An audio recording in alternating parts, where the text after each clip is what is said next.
चलिए चाय पर चर्चा की शुरुआत करते हैं ब्रह्मांड में होने वाली उस घटना के साथ जिसका कनेक्शन लोगों ने एलियन से जोड़ लिया है। दरअसल कुछ महीने पहले वैज्ञानिकों की नजर एक कॉमेट पर पड़ी। आपको बता दें कि ये धूमकेतु वैसा नहीं था जैसे कि धूमकेतु अक्सर नजर आते हैं। बस क्या था, लोगों ने इसका कनेक्शन एलियन से जोड़ दिया और ये बात फैल गई कि इसे स्पेस में एलियंस ने छोड़ा है। अब 3I एटलस नाम का ये धूमकेतु सूरज के करीब पहुंच गया है और ये कुछ ही घंटों में सूरज के नजदीक से गुजरेगा और इसी पल पर साइंटिस्ट की नजरें हैं, क्योंकि इसी दौरान साफ हो जाएगा कि इस धूमकेतु का कोई संबंध एलियन से भी है या फिर नहीं। पूरी डिटेल आपको दिखाते हैं।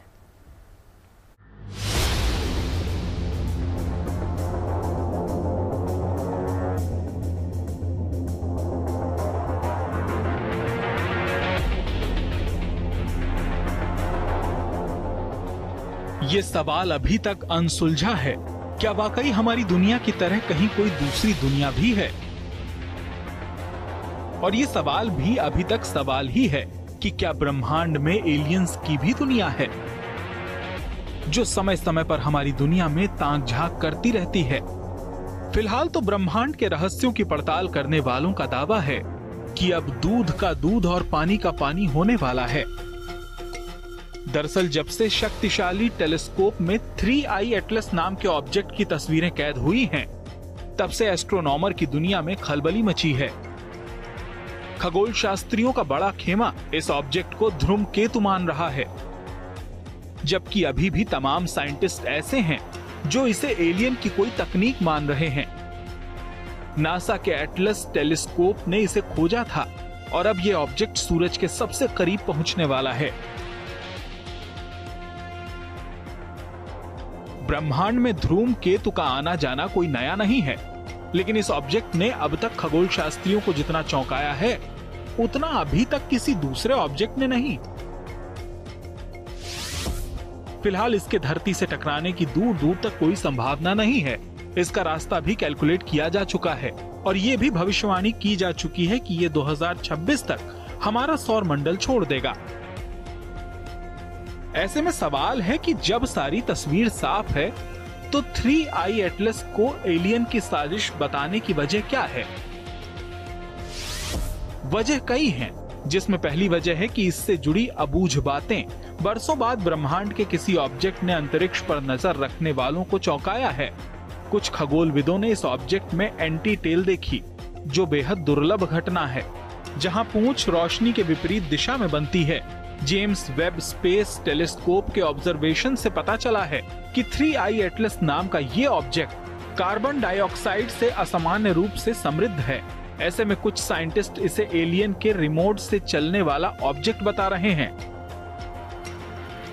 ऐसे में 3I एटलस के सूर्य के करीब से गुजरने पर सबकी नजरें हैं,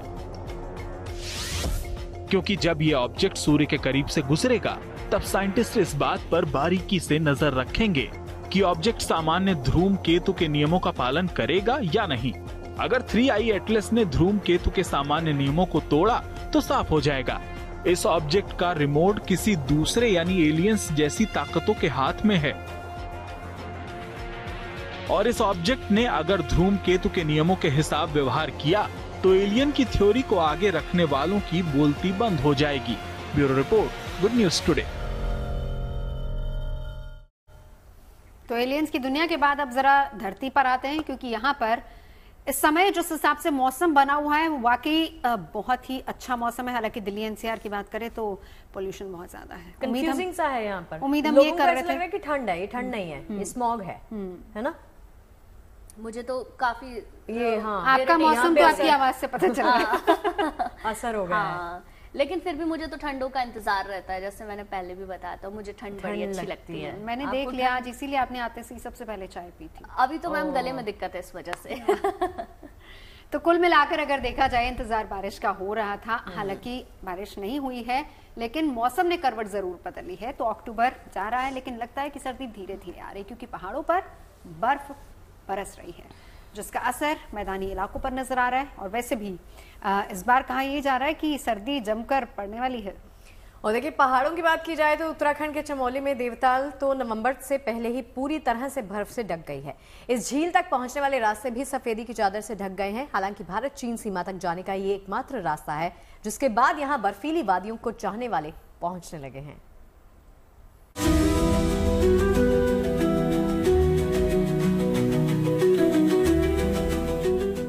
पहाड़ों से घिरे एक खूबसूरत झील, एक ऐसी झील जिसे नीले आसमान का अक्स कहा जाता है। नाम है देवताल झील। 18,000 फीट की ऊंचाई पर मौजूद ये झील माणा गांव से करीब 52 किलोमीटर की दूरी पर है।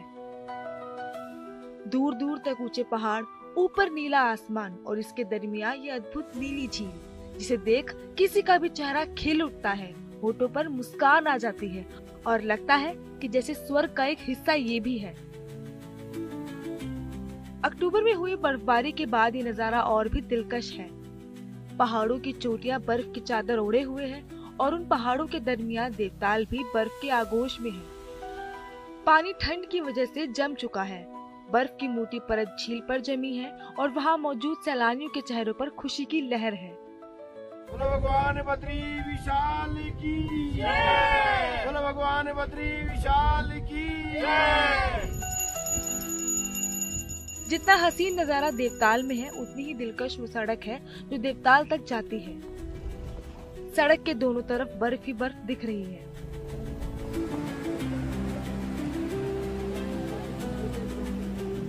चमोली के ऊपरी इलाकों में बर्फ जमी है तो बद्रीनाथ धाम में भीषण ठंड से सब कुछ जमने लगा है। लेकिन बर्फीली हवाओं के बीच बद्रीनाथ धाम में भक्तों की भीड़ कम नहीं हुई है। 25 नवंबर को धाम के कपाट शीतकाल के लिए बंद होने हैं, लेकिन इन अंतिम दिनों में श्रद्धालुओं की संख्या में जबरदस्त इजाफा देखने को मिल रहा है।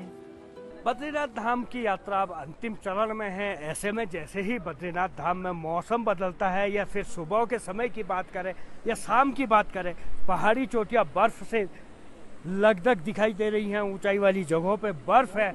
वहीं बद्रीनाथ धाम में कड़ाके की ठंड अब देखने को मिल रही है। खासकर सुबह और शाम के समय सबसे ज्यादा ठंड बद्रीनाथ धाम में देखने को मिल रही है, जब बर्फीली हवाएं और यहाँ पे पानी पूरी तरह से ठंड में जम रहा है। बद्रीनाथ धाम की यात्रा अभी भी 1 महीने के लगभग शेष रह गई है। ऐसे में कहीं न कहीं जो तीर्थयात्री हैं, आने वाले हैं, उनको ठंड से 2-4 होना पड़ सकता है।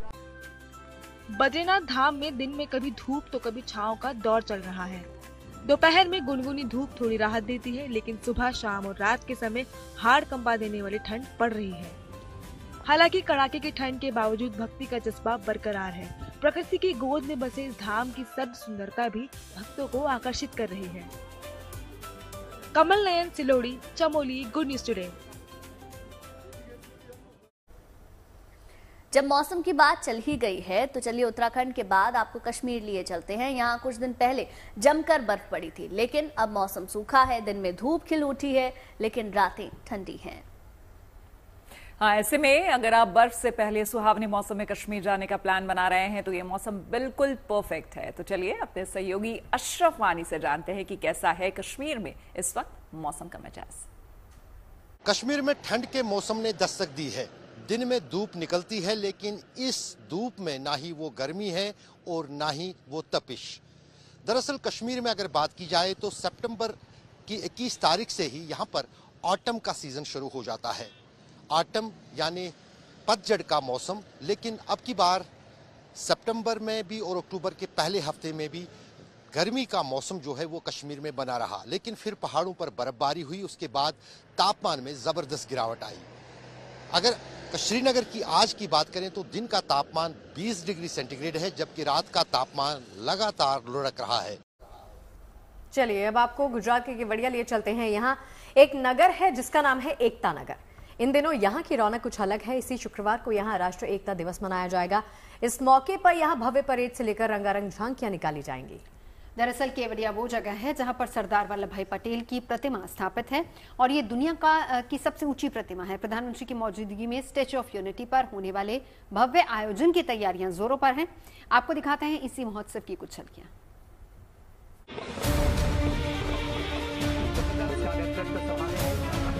असिस्टेंट कमांडेंट ये एकता के रंग है, ये देशभक्ति का संगीत है, ये आत्मनिर्भर भारत का गान है। 31 अक्टूबर को सरदार वल्लभ भाई पटेल की जयंती पर पूरा देश राष्ट्रीय एकता दिवस मनाएगा। गुजरात में नर्मदा की घाटी में बसे केवड़िया में स्टैचू ऑफ यूनिटी की छांव में शानदार एकता परेड का आयोजन होगा। शुक्रवार को होने वाले मुख्य इवेंट से पहले फुल ड्रेस रिहर्सल की गई, जिसमें सेना और अर्धसैनिक बल के अलग अलग दस्तों ने हिस्सा लिया। रिहर्सल के दौरान एकता और सद्भावना का संदेश देता सीमा सुरक्षा बल का दस्ता गुजरा, जिसके बाद हिमवीर आगे बढ़ते दिखे। हम और आप इन हिमवीरों को आईटीबीपी के नाम से जानते हैं। राष्ट्र की अखंडता और विकास यात्रा का गवाह सीआईएसएफ का दस्ता भी गुजरा, लेकिन हिंदुस्तान मेरी जान की धुन बजाते सीआरपीएफ बैंड ने सभी का ध्यान अपनी तरफ खींचा। रंग बिरंगे तरीके से सजे बीएसएफ के ऊंट दल ने अलग पहचान बनाई है। ये पूरी दुनिया में फेमस वो दल है जिसके नाम कई वर्ल्ड रिकॉर्ड शामिल है। इसी तरह एसएसबी का स्वान दस्ता परेड में अलग छाप छोड़ने में कामयाब रहा। इन डॉग्स ने अलग अलग करतब तो दिखाए ही, साथ ही संयम और संतुलन से सीढ़ी से उतरकर अपनी सूझबूझ का परिचय दिया। किसी ने पलक झपकते ही 18 फीट ऊंची दीवार लांघ दी, तो किसी ने आंखों पर पट्टी बांधकर रस्सियों का पुल पल भर में पार कर लिया। आपको जानकर हैरानी होगी कि ये सभी डॉग्स भारतीय नस्ल के हैं, जिन्हें देश में ही ट्रेन किया गया है। जमीन पर करतब दिखाने के बाद अब बारी थी वायु वीरों की, तो कुछ इस अंदाज में सूर्य किरण टीम ने हैरत अंगेज करतब दिखाए। सूर्य किरण टीम ने अलग अलग कई फॉर्मेशन बनाए। इस समारोह में देशभक्ति के साथ साथ संस्कृति के रंग भी दिखेंगे। फुल ड्रेस रिहर्सल में पारंपरिक वेशभूषा में शामिल लोक कलाकारों ने परफॉर्म किया और अपनी अदाकारी से लौह पुरुष को नमन किया। पारंपरिक वाद्य कलाकारों ने ऐसी तान छेड़ी कि दशों दिशाएं गूंज उठी। इस भव्य आयोजन की थीम है एक भारत श्रेष्ठ भारत।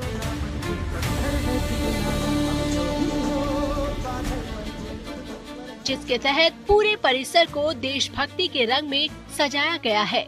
मतलब देश को एकता के सूत्र में पिरोने वाले सरदार पटेल के 150वें जन्मोत्सव का जश्न बेहद खास और यादगार होने वाला है।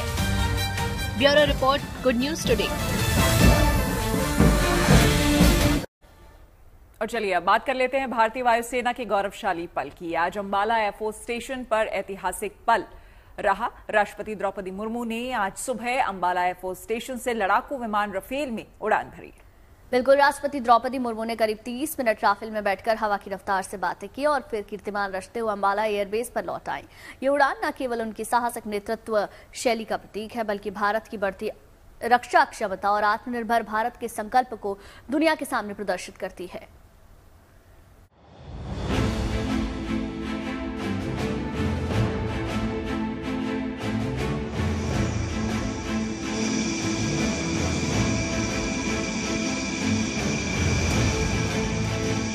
अंबाला का आसमान आज सुबह शौर्य और पराक्रम की उड़ान का गवाह बना।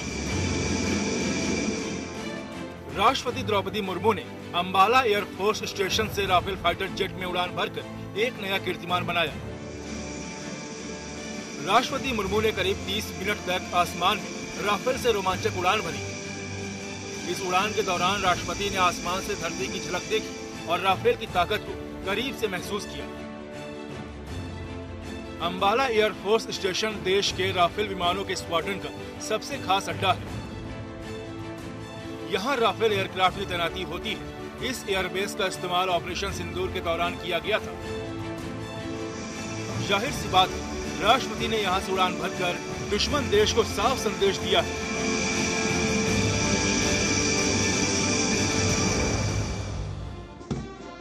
सुबह करीब 9:15 बजे विशेष विमान से द्रौपदी मुर्मू अंबाला पहुंची थी। एयरफोर्स स्टेशन पर air chief marshal Amarpreet Singh ने उनका स्वागत किया। एयरफोर्स स्टेशन पर राष्ट्रपति को गार्ड ऑफ ऑनर दिया गया।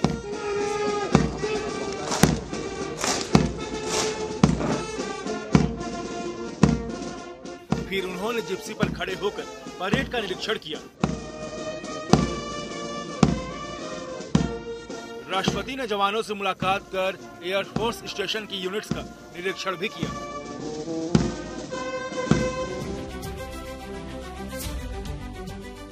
सुबह करीब 11:15 बजे राष्ट्रपति द्रौपदी मुर्मू ने अंबाला एयरफोर्स स्टेशन से राफेल में उड़ान भरी। उड़ान भरने से पहले राष्ट्रपति ने फ्लाइट सूट पहना, ब्रीफिंग ली और सुरक्षा नियमों की पूरी जानकारी हासिल की और फिर 30 मिनट तक देश के इस सबसे ताकतवर लड़ाकू विमान से आसमान की ऊंचाई नापी। ये पहली बार नहीं है जब राष्ट्रपति मुर्मू ने लड़ाकू विमान से उड़ान का रोमांच महसूस किया है। इससे पहले द्रौपदी मुर्मू ने 7 अप्रैल 2023 को असम के तेजपुर एयरफोर्स स्टेशन से सुखोई 30 MKI फाइटर जेट में उड़ान भरी थी। 30 मिनट की उड़ान में राष्ट्रपति ने ब्रह्मपुत्र और तेजपुर वैली को कवर किया था। राष्ट्रपति के इन उड़ानों ने न सिर्फ भारतीय वायुसेना का मनोबल बढ़ाया बल्कि नारी शक्ति की नई उड़ान का प्रतीक भी बन गया है। ये उड़ान संदेश है कि जब इच्छा शक्ति मजबूत हो तो कोई भी ऊंचाई असंभव नहीं। Bureau report, good news today. और चलिए अब आपको एक ऐसी इमोशनल स्टोरी दिखाते हैं जिसे आप जिंदगी का चमत्कार भी कह सकते हैं। ये कहानी ओडिशा के कटक की है, जहां एक बेटी 26 साल बाद अपनों के बीच लौटी। और ये लौटना इसलिए अहम है क्योंकि ये वापसी उस आश्रम में थी जहां एक बेटी को कोई लावारिस हाल में छोड़ गया था। जी देखिए, असल में ये कहानी वसुंधरा आश्रम की है। इस आश्रम में रहने वाली एक बच्ची को 26 साल पहले अमेरिका में रहने वाले कपल ने गोद ले लिया था। फिर वो उनके साथ अमेरिका शिफ्ट हो गई थी। ऐसे में जब वो 26 साल के बाद उसी आश्रम में पहुंची तो पूरा माहौल इमोशनल हो गया।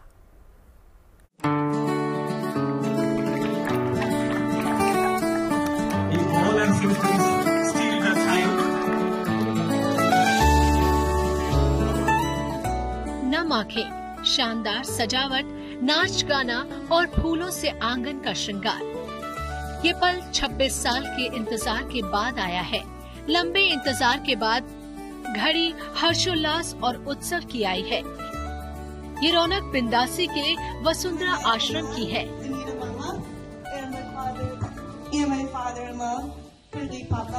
क्योंकि 26 साल बाद इस आश्रम की बेटी सुधन्या अपने परिवार के साथ यहाँ लौटी है। 2 दशक पहले इसी आश्रम के दरवाजे पर जिस बच्ची को छोड़ दिया गया हो, किसे पता था कि कुछ ही समय बाद इस बच्ची के किस्मत के सितारे चमकेंगे और अमेरिका का एक कपल इसे गोद लेगा। Story is my parents 26 years ago, they adopted me, brought me to the US, and they also introduced me to a Korean brother that they also adopted, and my parents' biological child, my older sister. They've been the best parents growing up, supporting anything and everything I wanted to do. लेकिन इस आश्रम की यादें सुधन्या के दिल में अब तक बसी है। यही वजह है कि परदेश में रहने वाली सुधन्या उन लोगों के बीच अपनी शादी की पहली सालगिरह मना रही है, जहां से उनका जीवन शुरू हुआ था। एक दूसरे को वरमाला पहनाकर सुधन्या और उनके पति हर्ष ने शादी की पहली सालगिरह मनाई। वसुंधरा आश्रम में मौजूद हर किसी का दिल खुशी से भर आया और जब सुधन्या पर बिखरी मुस्कान नजर आई। I'm so happy right now, especially with expecting our child of our own. Getting to come back and see where I came from, where I had initially started my life is very wonderful to see.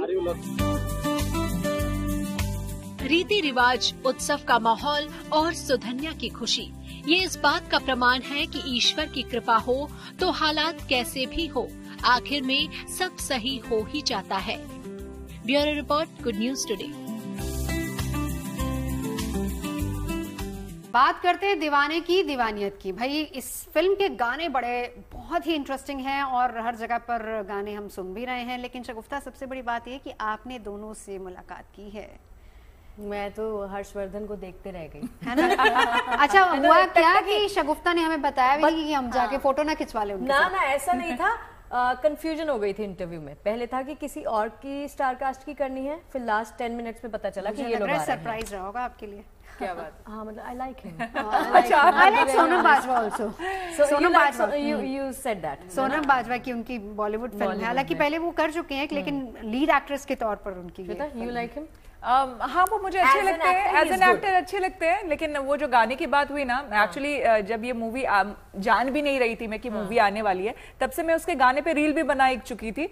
तेरे दिल पे, हाँ, तेरे दिल पे हक मेरा है, तू सनम बेशक मेरा है, वो मुझे बहुत पसंद है गाना। और ये गाना जो है सुपर हिट है, आते जाते FM पे हम सुनते रहते हैं। तो आपको बता दे कि बहुत अच्छी फिल्म, और ऑन स्क्रीन इनकी जो जोड़ी है उसकी तारीफ हो रही है। शगुफ्ता ने खुद इंटरव्यू लिया है, देखिए।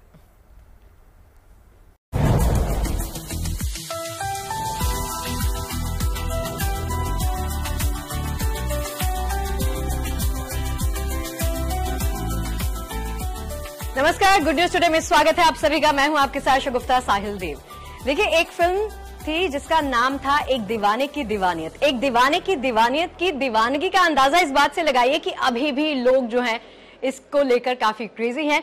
मुझसे सुबह जिन्होंने बात की, उन्होंने ये कहा कि ये फिल्म मैंने अभी तक लूप पर 10 बार देखी है, कम से कम।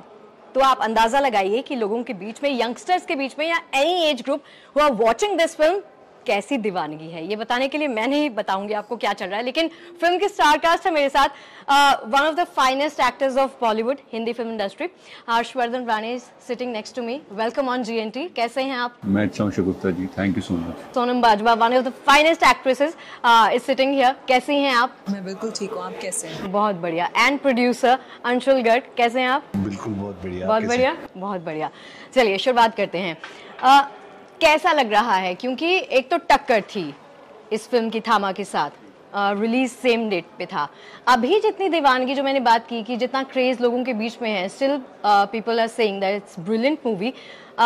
एक्सेप्टेबिलिटी आ गई है लोगों में रोमांटिक फिल्म्स, क्योंकि पास्ट में हमने बहुत सारी लव फिल्म्स देखी हैं जिसको देख देख कर लोग बोर हो जाते हैं, लेकिन ये मैंने जब ट्रेलर देखा, मैंने मूवी नहीं देखी टू बी वेरी ऑनेस्ट, लेकिन ट्रेलर देखकर, दमदार ट्रेलर देखकर मुझे मजा आया। एंड जो इमोशंस आप पकड़ते हैं, दैट्स क्रेजी। क्या कहेंगे, क्या लग रहा है ये सब कुछ देखकर, कैसा लग रहा है?